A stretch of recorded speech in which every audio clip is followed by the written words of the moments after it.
Hello friends, मैं आपकी दोस्त सुधा सिंह विकलांग साथी ट्रस्ट के दिव्यांगम चैनल से आप सबका स्वागत करती हूं और आशा करती हूं आप लोग स्वस्थ होंगे। तो फ्रेंड्स, मैं आप लोगों के लिए आज एक नई कहानी लेकर हाजिर हूं। गेम।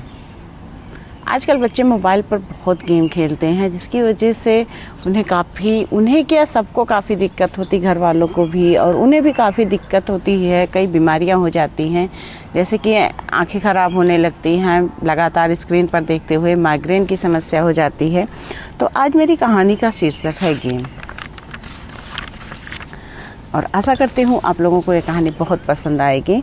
और अगर आपको मेरी ये कहानी पसंद आती है तो प्लीज़ पहले हमारे चैनल को सब्सक्राइब करें, हमारी कहानियों को लाइक करें और शेयर करें। बिट्टू, पहले मोबाइल छोड़कर खाना खा लो, कितनी देर से खाना ठंडा हो रहा है। बिट्टू की मम्मी ममता ने कहा। माँ रुको, पहले ये लेवल क्रॉस कर लूँ फिर खाऊंगा, वरना मैं गेम हार जाऊंगा। बिट्टू ने कहा। क्या है तुम्हारा, जब देखो तब गेम खेलते रहते हो। पहले जो है खाना खा लो फिर मोबाइल खेलो, और क्या है गेम हार जाओगे जीत जाओगे, गेम ही तो है। मम्मा तुम नहीं जानती, मैं हार जाऊंगा तो मुझे बुरा लगेगा, बिट्टू ने मुंह बनाते हुए कहा। हाँ, पढ़ना लिखना तो है नहीं, बस पूरा दिन मोबाइल में गेम खेलना है। तुम बहुत ज़्यादा गेम खेलने लगे हो, और तुम्हें देखकर तुम्हारी छोटी बहन हिमा भी अब मोबाइल बहुत चलाने लगी है, वो भी बिना मोबाइल के खाना नहीं खाती। इस पर बिट्टू कहता है कि मम्मा रुको ना, तुम क्यों चिल्ला रही हो, इतना तुम बोल रही हो, मेरा दिमाग डिस्टर्ब हो रहा है और मैं भी हार जाऊंगा, और अगर मैं हार गया तो मैं खाना नहीं खाऊंगा। तो इस पर बिट्टू की मम्मी ममता कहती है कि हाँ, तुम भी बिना मोबाइल के खाना नहीं खाते हो, और हिमा भी बिना मोबाइल देखे खाना नहीं खाती है। क्या अजीब लत लग गई है तुम दोनों को। बिट्टू जो है गुस्सा करने लगता है, और जब उसकी मम्मी मोबाइल छीन कर रख देती है तो वो मुंह फुला लेता है, कहता है मम्मा मैं खाना नहीं खाऊंगा, मुझे मेरा मोबाइल दो। तो इस पर ममता थोड़ा सख्त होते हुए कहती है नहीं मिलेगा, जब तक तुम खाना नहीं खाओगे तब तक तुम्हें तुम्हारा मोबाइल नहीं मिलेगा। और इस पर बिट्टू समझ जाता है कि उसकी मम्मी उसे मोबाइल नहीं देगी, तो इस वजह से वो खाना खाने के लिए टेबल पर आ जाता है और खाना खाने लगता है। बिट्टू 8 साल का बच्चा था, उसकी छोटी बहन अभी 6 महीने की थी। पापा जॉब करते थे और मम्मी घर में थी, दादा दादी गांव में रहते थे, और बिट्टू अक्सर अकेला रहता था, जिसकी वजह से जो है उसकी मम्मी उसे वो बोर ना हो घर में, इस वजह से मोबाइल उन्होंने मंगा दिया था कि ये इससे पढ़ाई भी करेगा और गेम भी खेलेगा। और इधर कोरोना की वजह से बच्चे घर में बिल्कुल अकेले पड़ गए थे, उनकी ऑनलाइन क्लासेस चल रही थी, और जिसकी वजह से उसकी मम्मी को बिट्टू के लिए एक अलग मोबाइल लाना पड़ा था। कोरोना की वजह से बच्चे ज़्यादा बाहर निकल नहीं रहे थे, किसी से मिलजुल नहीं रहे थे, कोई दोस्त नहीं था, कोई आउटडोर गेम नहीं वो लोग खेल रहे थे, और स्कूल भी नहीं जा पा रहे थे, जिससे बिट्टू ऑनलाइन क्लास करने के बाद अक्सर जब फ्री हो जाता था तो होमवर्क कर लेता था, और होमवर्क करने के बाद वो अक्सर मोबाइल में गेम खेलने लगता था। बिट्टू जब गेम ना खेलता तो घर में इधर उधर खेलता, तो उसकी मम्मी भी डिस्टर्ब होती, तो वो सोचती ठीक है गेम खेल रहा है, कम से कम शांति से एक जगह बैठा हुआ तो है, और वो ये सोचती थी कि हाँ शांति से बैठा। और बिट्टू को भी उस गेम की लत लगती हुई चली गई। हिमा भी छोटी थी, और बिट्टू की मम्मी ममता को पूरा दिन काम करना पड़ता था, और हिमा भी जब बिट्टू को गेम खेलते हुए देखती तो वो छोटी सी बच्ची, उसे भी नहीं समझ था कि क्या है ये सारी चीज़ें, तो वो भी जब मोबाइल उसकी मम्मी उसे दे देती तो वो बड़े प्यार से खेलती, रोती ना। और जब खाना खाना होता तो उसकी मम्मी वहाँ पर उसे गेम चला देती थी, या कोई कार्टून चला देती थी, या कोई मूवी लगा देती थी। तो हिमा 6 मंथ की थी, उसी टाइम पे उसे मोबाइल देखने की एक लत सी लग रही थी। बिट्टू पूरा दिन घर में परेशान रहता था और अकेले होने की वजह से वो अक्सर गेम खेलता था। ममता भी निश्चिंत रहती थी कि चलो इसी बहाने बिट्टू घर से बाहर नहीं जा रहा, कोरोना फैला हुआ है, अगर जो है बिट्टू बाहर जाएगा कुछ लोगों से मिलेगा तो कोरोना जैसी भयंकर बीमारी हो जाएगी, उससे अच्छा है कि ये गेम ही घर में खेले। पर ममता कहीं ना कहीं एक गलती कर रही थी, वो समझ नहीं पा रही थी कि आज जो खिलौना उसने अपने बच्चों को दिया है वो खिलौना कल जाकर उस बच्चों के लिए घातक सिद्ध होगा। वो उन बच्चों को उसके बेटे के आंखों पर असर डालेगा, उसे माइग्रेन की दिक्कत होगी, बहुत सारी ऐसी दिक्कतें होगी जो ममता को आगे झेलना पड़ेगा। पर ममता ये सब बातों से एकदम अनजान थी कि हाँ आगे चलकर उसे इतनी प्रॉब्लम होने वाली है। वो तो बस इतना खुश थी कि हाँ उसके बच्चे चलो ठीक है घर में रहते हैं, गेम खेलते रहते, बोर होता है तो गेम खेल लेता है, कोई बड़ी बात नहीं है। लेकिन तभी इसी बीच ममता के मोहल्ले में से एक खबर ऐसी आई जिससे ममता को हिलाकर पूरी तरह से रख दिया। ममता सोच भी नहीं सकती थी कि एक छोटा सा मोबाइल कोई इतना बड़ा कांड कर सकता है। तो ममता के मोहल्ले की एक लोग थी सीता जी, जिसे ममता की काफ़ी अच्छी बनती थी और ममता का भी उनके घर आना जाना था, सीता जी का भी आना जाना था। ममता जी के भी 2 बच्चे थे, एक बेटी एक बेटा। बेटा हाई स्कूल में था और बेटी अभी 8वीं में पढ़ रही थी। बेटे का हाई स्कूल का पेपर होने वाला था और वो लोग भी मतलब एक अच्छी गृहस्थी थी, उनके पति बाहर जॉब करते थे, तो घर की पूरी जिम्मेदारी सीता जी पर थी और सीता जी अपने बच्चों की पूरी हर इच्छा पूरी करने की कोशिश करती थी। उनका बेटा जब 9th में पहुंचा तब उसने एक डिमांड किया कि मम्मी अब पढ़ाई नहीं हो पाती, बहुत कुछ मुझे गूगल पे सर्च करना रहता है, प्रोजेक्ट बनाने रहते हैं, तो मुझे एक मोबाइल की आवश्यकता है। सीता जी ने सोचा बच्चे की पढ़ाई की बात है, तो उन्होंने अपने बेटे को लाकर एक मोबाइल दिया, जिससे उन्होंने सोचा कि यही दोनों बच्चे आराम से इसी से पढ़ेंगे।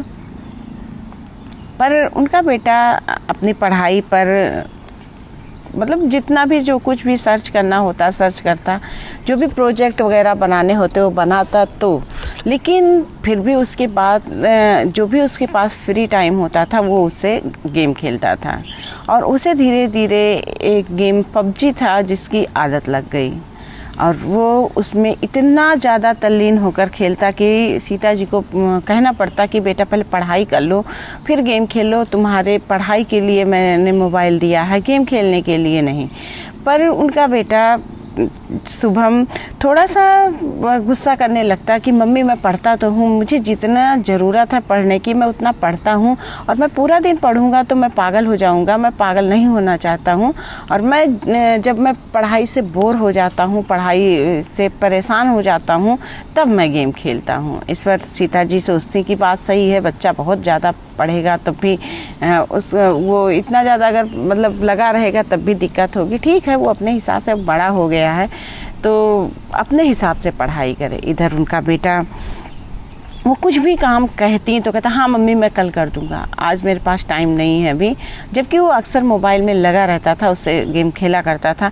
तो वो कहती भी कि तू कौन सा काम करता है जिसकी वजह से तेरे पास टाइम नहीं है, और अगर मैं कोई काम कहती हूँ तो तू भूल जाता है, अभी इस उम्र में इतनी जल्दी बातें भूलना कोई अच्छी बात नहीं है और ये मोबाइल का ही दुष्प्रभाव है जिसकी वजह से तू हर बात भूल जाता। तो इस पर उनका बेटा गुस्सा करने लगता कि मम्मी आप क्या मोबाइल के पीछे पड़ी रहती हो, मेरे सारे दोस्तों के पास मोबाइल है, सारे दोस्त मेरे गेम खेलते हैं, सारे दोस्त मेरे पढ़ाई इसी से करते हैं। और जब वो अपने बच्चे का नोट्स वगैरह देखती तो वो अक्सर कहता मम्मी मेरे व्हाट्सएप पे तो सारे काम आए हुए हैं, मैं नहीं लिखूंगा तो कोई बात नहीं, मुझे तो सब कुछ मिल ही जाएगा। सीता जी भी अनजान थी इन बातों से कि अगर मोबाइल के व्हाट्सएप पर सारा आ गया है मटेरियल पढ़ने वाला या यूट्यूब से ये पढ़ रहा है तो उसके लिए भी इसको लिखना बहुत ज़रूरी है, हर चीज़ याद तो नहीं रह सकता। पर वो भी सोचती थी कि आजकल के बच्चे हैं, नए जनरेशन के बच्चे हैं, तो शायद उन्हें इतना ज़्यादा ये नहीं था कि हाँ मोबाइल में ये सारी चीज़ें होती हैं या क्या है, तो उन्हें उसके बारे में उतना नॉलेज भी नहीं था। तो वो सोचती कि हाँ, वो कहती भी कि बेटा तू थोड़ा सा लिख लिया कर, थोड़ा पढ़ लिया कर, हाई स्कूल है, अगर अब की बार तू मेहनत नहीं करेगा तो परसेंटेज अच्छे नहीं आएंगे, फिर आगे की करियर के लिए तुम्हें दिक्कत होगी। पर इस बात पर वो और चिढ़ जाता, गुस्सा करने लगता, मम्मी हर समय मेरी पढ़ाई के बारे में मत कहा करो, मुझे नहीं अच्छा लगता। जो है फिर एक दिन ऐसे ही सीता जी लेटी हुई थी, उनका बेटा पबजी में कुछ चैलेंजेस होते हैं, तो वहाँ पर वो उन चैलेंज को पूरा कर रहा था। तो इस पर वो कहती है तू क्या कर रहा है, जो है ये क्या उल्टा सीधा काम करता, पढ़ाई लिखाई पर ध्यान नहीं दे रहा है, क्या उल्टा सीधा काम करता। तो उसकी बहन कहती मम्मी ये पबजी खेल रहा है, ये इसमें चैलेंज होते हैं।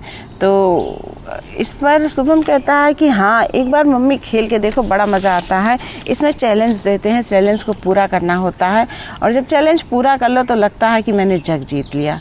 सीता जी सोचती हैं कि क्या है इन बच्चों का, और क्या मोबाइल, एक गेम के लिए चैलेंज, पढ़ाई के लिए चैलेंज लो अच्छी बात है, लेकिन एक गेम के लिए चैलेंज ये क्या है। तो जब वो अक्सर परेशान हो जाती थी तब वो ममता जी से कहती कि क्या करूं यार, घर में हस्बैंड रहते नहीं, मेरे ऊपर पूरी जिम्मेदारी है, और बच्चा मेरा, बेटे मेरा पढ़ता नहीं बेटा मेरा, और अब की बार हाई स्कूल है, नहीं पढ़ेगा तो अच्छे नंबर नहीं आएंगे, फिर इसी के लिए दिक्कत होगी। फिर पति देव भी मुझसे कहेंगे कि तुम घर पर रहती थी, तुमने ध्यान नहीं दिया, मैं क्या करूं, बच्चे कहना नहीं मानते हैं, पूरा दिन मोबाइल में लगा रहता है, कोई अच्छी बात थोड़ी ना है। तो इस पर ममता समझाती कि क्या, अरे माहौल ही ऐसा चल रहा है, मेरे यहाँ देखो बिट्टू छोटा सा है, फिर भी मोबाइल लेकर बैठा रहता है, मैं कितना भी मना करती हूँ उसे गेम ही खेलना रहता है, कहीं वो बताएगा मैम ने कोडिंग कहा है, तो कहीं बताएगा मैम ने ये चीज़ कहा है, तो हम लोग कर ही क्या सकते हैं। और बच्चों का तो, बड़ों का तो छोड़ो, मेरी छोटी सी हुमा है,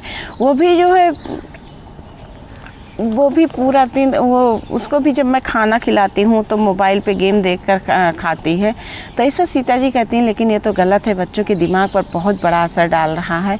और देखो इससे पहले मेरा बेटा इतना गुस्सा नहीं करता था, अब तो मैं अगर कुछ उससे कह देती हूँ, अगर वो गेम मोबाइल में लगा हुआ है, गेम खेल रहा है, तो वो मेरे ऊपर चिल्लाने लगता है। तो इस पर ममता जी कहती हैं परेशान मत हो, सब ठीक हो जाएगा धीरे धीरे। एक दिन ऐसे ही सीता जी कहीं बाहर गई हुई थी, बेटी भी अपने स्कूल गई थी, पति तो बाहर जॉब में ही थे। तो वो बाहर गई थी, तो बाहर से आती हैं तो अपने घर की बेल बजाती, पर घर के अंदर से कोई आवाज़ नहीं आती। उनका बेटा शुभम अंदर रहता है, पर घर के अंदर से कोई आवाज़ नहीं आती। तो वो सोचती हैं कि शायद मोबाइल लेकर बिजी होगा, इस वजह से नहीं बोल रहा। तो कई बार बेल बजाती हैं, पर अंदर से कोई आवाज़ नहीं आती है। तो वो परेशान हो जाती हैं, वो मोबाइल पर रिंग भी करती हैं, पर कोई मोबाइल भी नहीं उठा रहा होता है। तो अपने पड़ोसियों से कहती हैं कि पता नहीं क्या है, शुभम अंदर ही था, मैं उसको अंदर करके गई थी, और मैं जानती हूँ वो बाहर नहीं जाएगा, लेकिन और घर अंदर से लॉक भी है, तो क्या हो गया है, मेरा शुभम दरवाज़ा नहीं खोल रहा है। तो पड़ोसी आते हैं तो उनके घर का दरवाज़ा तोड़ते हैं। घर का दरवाज़ा तोड़ने के बाद जैसे ही सीता जी लॉबी में पहुँचती हैं, उनका दिमाग बिल्कुल सन्न हो जाता है। उनका बेटा, उसकी नसें कटी हुई, वो फर्श पर लेटा हुआ है। वो दौड़ के अपने बेटे के पास आती हैं, इधर ममता भी आ जाती हैं, सारा जब हो हल्ला सुनती हैं, तो जब देखती हैं और सीता जी पूरा बेहोश हो जाती हैं, वो उनको संभालती हैं, तुरंत हॉस्पिटल फ़ोन करती हैं, और हॉस्पिटल से वैन आती है और शुभम को लेकर हॉस्पिटल जाती है। यहाँ पर वो सीता जी को संभालती हैं, और सीता जी जब होश में आती हैं तो बदहवास हॉस्पिटल की तरफ भागती हैं। ममता उन्हें हॉस्पिटल ले जाती है, और जब वहाँ पर डॉक्टर शुभम का ट्रीटमेंट करते हैं और शुभम को किसी तरह बचा लेते हैं। डॉक्टर उनसे पूछते हैं कि आखिर ये सब कैसे हुआ, क्या मेंटल कोई प्रॉब्लम थी, क्या था ये सारी चीज़ें, क्यों बच्चे ने आत्महत्या करने की कोशिश की और क्यों ऐसा हुआ। तो सीता जी के पास कोई जवाब नहीं था, क्योंकि उन्हें नहीं पता था कि उनके बेटे ने ऐसा क्यों किया।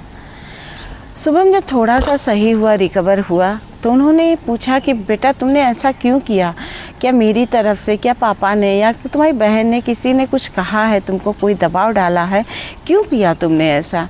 और तुम्हें नहीं पता था कि तो बच्चे अगर ऐसा करते तो माँ बाप के दिल पर क्या बीतती है, क्या मैं जी पाती अगर तुमको कुछ हो जाता? तो इस पर शुभम मम्मी का हाथ पकड़ के रोने लगता, कहता है मम्मी मेरे गेम में एक चैलेंज था कि अगर मैं अपने हाथ की नस काट लूँगा तो मैं ये लेवल क्रॉस कर जाऊँगा।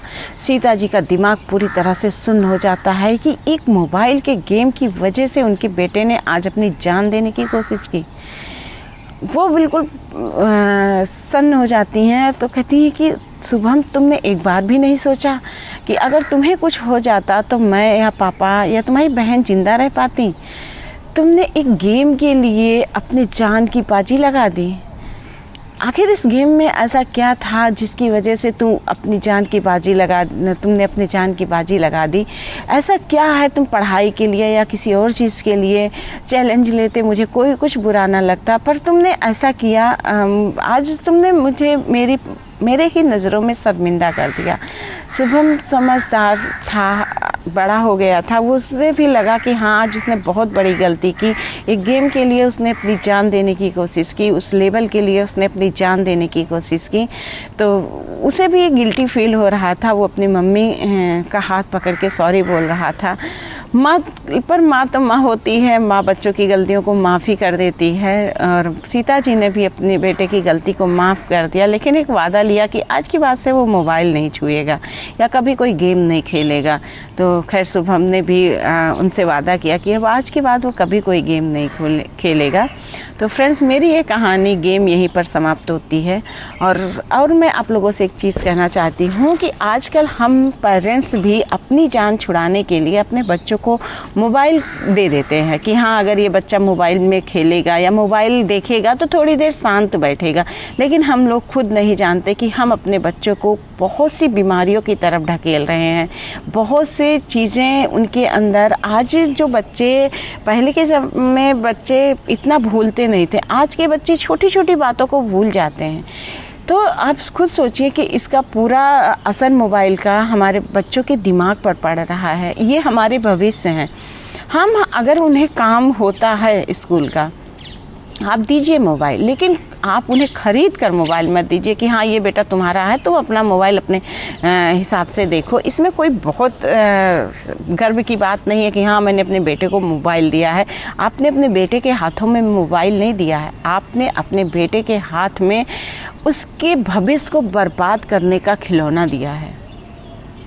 मोबाइल बहुत, कहते ना कि हर चीज़ की एक अच्छी, किसी भी चीज़ का अच्छा भी इफ़ेक्ट होता, बुरा भी इफ़ेक्ट होता। उसे पढ़ाई करने तक वो मोबाइल अच्छा है। उस पढ़ाई करने के लिए आप अपना मोबाइल थोड़ी देर दे सकते हैं, क्योंकि वो आपका मोबाइल रहेगा तो आपकी नज़र उस पर पूरी तरह से रहेगी कि हाँ मेरे बेटे ने क्या सर्च किया है, क्या नहीं सर्च किया है। अब तो खैर एक चीज़ बहुत अच्छा हो गया है, नरेंद्र मोदी जी ने जब से एक चीज़ तो बंद करा दिया है, वरना सर्च करने पर अश्लील चीज़ें आ जाती थी, जिसकी वजह से बच्चों के दिमाग पर इफ़ेक्ट पड़ता था। तो खैर अब वो चीज़ें नहीं हैं, लेकिन फिर भी बच्चे कुछ ना कुछ सर्च ऐसा करते हैं जिसकी वजह से उन्हें दिक्कत आगे चल के होती है। तो अगर आप अपना मोबाइल देंगे बच्चों को तो पढ़ने के लिए या खेलने के लिए, तो मुझे नहीं लगता बच्चों को मोबाइल देना चाहिए। क्यों मैं ये चीज़ पे मैं एग्री नहीं करती, क्योंकि मैं खुद अपने घर में अपने बच्चों को मोबाइल नहीं देती खेलने के लिए।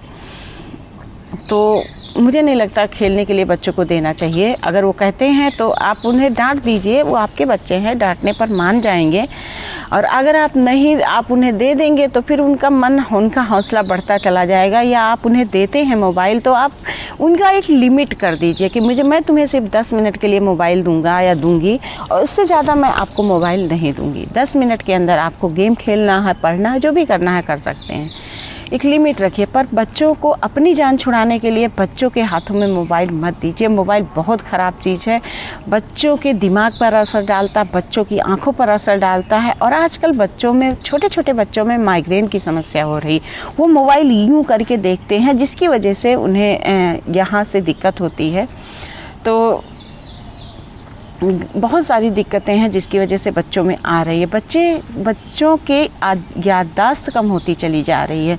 तो प्लीज़ मैं आप लोगों से रिक्वेस्ट करती हूँ कि प्लीज़ आप बच्चों को उतना मोबाइल मत देखने दीजिए।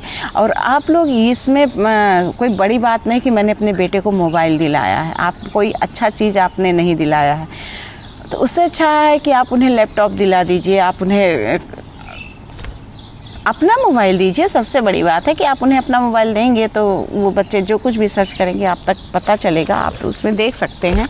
तो बस मेरी कहानी का मकसद यही था, क्योंकि मैं आजकल देख रही हूँ छोटे छोटे बच्चे वो यूं करके मोबाइल चलाते हैं। उनको देखकर हंसी आती है कि जिस चीज़ को सीखने के लिए हमें महीनों लग गए थे, हम इतनी जल्दी नहीं सीख पाए थे, हमारी उंगलियां इतनी जल्दी नहीं चलती थी। आजकल साल भर के बच्चे यूं चला कर यूट्यूब वगैरह पे सब कुछ सर्च कर ले रहे हैं। तो ये सब आज तो अच्छा लग रहा है, जब वो सर्च करते हैं तो अच्छा लगता है, अरे मेरा बेटा इतना छोटा है सर्च कर ले रहा है, लेकिन आगे चल के ये नुकसान करेगा। तो प्लीज़ आप लोग अभी से समझ जाइए, इतना मोबाइल मत दीजिए। तो फ्रेंड्स, मैं इसी के साथ फिर आप लोगों से मिलती हूँ। अगर मेरी कहानी पसंद आए तो please like, comment and share कीजिएगा। और आप लोग मेरी बातों को अगर इतना सा भी मान लेंगे, मैं जानती हूँ बच्चे तो खैर बहुत गुस्सा करेंगे मेरे ऊपर, पर मैं बड़ों के लिए कहती हूँ, क्योंकि हमारे बच्चों के भविष्य का सवाल है। बच्चे बुरा मानने दीजिए, गुस्सा करने दीजिए। जब वो आगे चलकर निखर कर सामने आएंगे तो वो हमें गर्व होगा, लेकिन मोबाइल से कुछ नहीं होगा। इसलिए प्लीज़ मोबाइल मत दीजिएगा, बिल्कुल मत दीजिएगा। चाहे बच्चे मेरे ऊपर गुस्सा करें, चाहे मेरी कहानियाँ देखें चाहे ना देखें पर मोबाइल मत दीजिएगा, कभी मत दीजिएगा। बाय।